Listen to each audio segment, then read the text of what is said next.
आज आपल्यासमोर काही कविता घेऊन आलेली आहे. त्यातली माझी पहिली कविता आहे घरटे. कळकट्ट झालेल्या फोटोच्या मागे चिमण्या घरटं विणताना, कळकट्ट झालेल्या फोटोच्या मागे चिमण्या घरटं विणताना, माझ्याही मनात माझ्याही नकळत घरटं विणलं जायचं.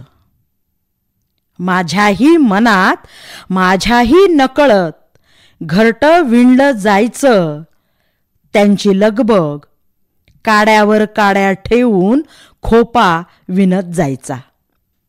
त्यांची लगबग काड्यावर काड्या ठेवून खोपा विणत जायचा. तसा माझाही स्वप्नांचा खोपा विणला जायचा. तसा माझाही स्वप्नांचा खोपा विणला जायचा. दोन जीवांचा किलकिलाट, तो वात्सल्याचा पाळणा आणि पंखात बळ येऊन गगनभरारी घेताना. तो वात्सल्याचा पाळणा आणि पंखात बळ येऊन गगनभरारी घेताना, मग माझ्याही स्वप्नांना मी उसवत राहते. मग माझ्याही स्वप्नांना मी उसवत राहते. घरटं उसवावं तसं. हल्ली चिमण्या माझ्या अंगणात घरटं बांधत नाही. हल्ली चिमण्या माझ्या अंगणात घरटं बांधत नाही. दुसरी कविता आहे भावना. मुलाच्या आत्महत्येचं आईला झालेलं दुःख कवितेतून व्यक्त होत नाही. मुलाच्या आत्महत्येचं आईला झालेलं दुःख कवितेतून व्यक्त होत नाही. राधेला झालेला कृष्णाचा विरह कवितेत मांडता येत नाही. आपलं वासरू सापडत नाही तेव्हा गाईचं हंबरणं कवितेतून सांगता येत नाही. पाण्यावाचून जमिनीचं भेगाळणं कवितेतून मांडता येत नाही. फुलं गळताना झाडाला झालेली वेदना, फुलं गळताना झाडाला झालेली वेदना कवितेतून कशी व्यक्त करायची? या भावनेच्याही पल्याड, या भावनेच्याही पल्याड असलेल्या वेदना यांचं काय करू? कविता पाऊस. विठ्ठलाच्या गाभाऱ्यातला आवाज म्हणजे पाऊस. विठ्ठलाच्या गाभाऱ्यातला आवाज म्हणजे पाऊस. भीमेच्या तीरावर वारकऱ्यांचा जल्लोष म्हणजे पाऊस. आणि पाऊस, पाऊस नभाचा बुक्का, वारीच्या रिंगणातल्या घोड्यासारखा चौफेर उधळणारा पाऊस, कळ्यांना बोलकं करणारा पाऊस, वेलींना ऋतुमती करणारा आणि मातीला सृजनत्व देणारा. कोवळ्या कोंबाच्या दिठीतला उत्साह म्हणजे पाऊस. दऱ्या कपाऱ्यातून वाहणारा चैतन्य म्हणजे पाऊस. हाच पाऊस कॅमेऱ्यात कैद करेन म्हणते. हाच पाऊस कॅमेऱ्यात कैद करेन म्हणते. परंतु येतोय डोळ्यात, परंतु येतोय डोळ्यात. आणि हाच पाऊस माझ्यात उतरतो, आणि हाच पाऊस माझ्यात उतरतो तेव्हा कविता होऊन जगतो, कविता होऊन जगतो. पुढची कविता युगाचा अंत. झाडांनाही वाटतंच की पाखरांनी परत यावे. झाडांनाही वाटतंच की पाखरांनी परत यावे. अंगावरून गेलेले ऋतू पहावे आणि गळून गेलेली पानं सुद्धा. अंगावरून गेलेले ऋतू पहावे आणि गळून गेलेली पानं सुद्धा. कोवळीकतेकडून परिपक्वतेकडे झुकतानाची झाडं. उन्हात राहून रापलेली खोडं पाखरांनी पहावे. झाडं बरीच गुपित आपल्या उदरात साठवून ठेवतात. झाडं बरीच गुपित आपल्या उदरात साठवून ठेवतात. संन्यस्तासारखे युगानयुगे तपश्चर्या करतात.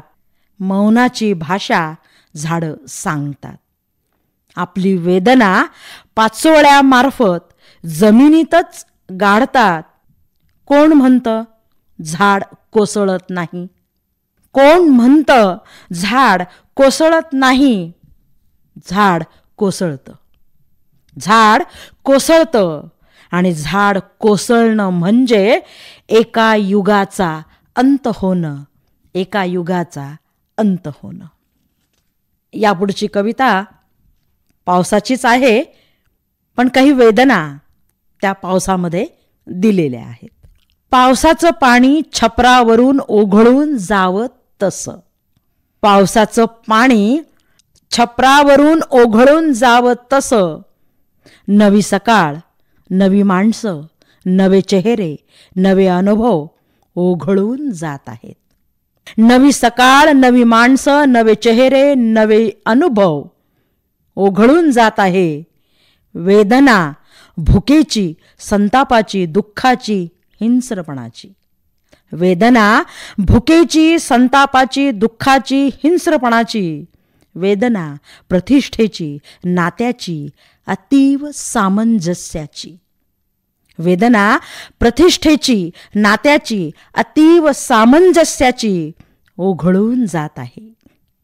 जगण्याचे संदर्भ, नीतिमत्ता, शत्रुत्व, मित्रत्व, रक्ताचे, इच्छा, अनिच्छा, भावना, संवेदना जोडलेले तोडलेले ओघळून जात आहे. या सर्वांना थांबवले पाहिजे. या सर्वांना थांबवले पाहिजे. मनाच्या अनाकलनीय वस्तीत जपलं पाहिजे.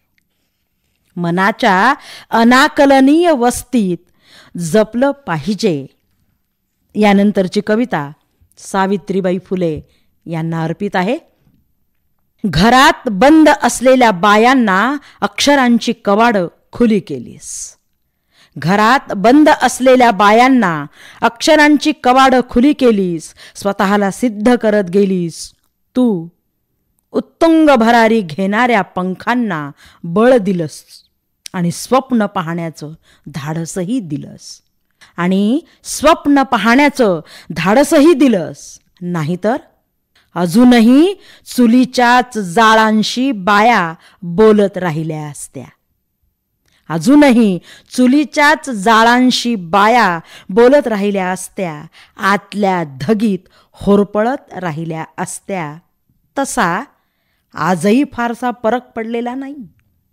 तसा आजही फारसा फरक पडलेला नाही. परंतु आत्मभानाची ठिणगी जरा तरी पडलेली दिसते. आत्मभानाची ठिणगी जरा तरी पडलेली दिसते. तिला उंबरठ्या बाहेरचं जग आणि आतलं जग कळायला लागलंय. तिला उंबरठ्या बाहेरचं जग आणि आतलं जग कळायला लागलंय. तुला विसरू म्हटलं तरी शक्य होत नाही. तुला विसरू म्हटलं तरी शक्य होत नाही. माझ्यात तुझा अंश आहे. या अंशाचा वसा मी पुढच्या पिढीला देत आहे. पुढची कविता बाया आणि नदी यांच्याशी जोडलेली आहे. कवितेचं नाव जळाचा जाळ न व्हावा. नदीच्या जळात निर्माल्यासारखे सुखदुःख वाहते ठेवावीत. नदीच्या जळात निर्माल्यासारखे सुखदुःख वाहते ठेवावी. म्हणजे कोणताही वास येणार नाही. म्हणजे कोणताही वास येणार नाही. काठाकाठाने वसत जाणाऱ्या मनातील वस्त्या, आयाबायांचं येणं बोलणं, आयाबायांचं येणं बोलणं, दुःख कपडा धुतल्यासारखं धूत जाणं. दुःख कपडा धुतल्यासारखं धूत जाणं. डोळ्यातील पुराप्रमाणे नदीलाही पूर येतोच. डोळ्यातील पुराप्रमाणे नदीलाही पूर येतोच. त्याचा निचरा झाला की नदी आणि बाई पुन्हा स्वच्छ पूर्ववत. त्याचा निचरा झाला की नदी आणि बाई पुन्हा स्वच्छ पूर्ववत. नदीचं पात्र जसं वळण घेत जातं तसं बाई वयाच्या प्रत्येक टप्प्यावर वळण घेत जातेच की. नदीचं पात्र जसं वळण घेत जातं तसं बाई वयाच्या प्रत्येक टप्प्यावर वळण घेत जातेच की. नदीच्या जळाबरोबर आपल्या आतल्या धगीची, नदीच्या जळाबरोबर आपल्या आतल्या धगीची देवाणघेवाण करतेच की. भीती एवढीच या धगीने या जळाचा जाळ न व्हावा. भीती एवढीच या धगीने या जळाचा जाळ न व्हावा.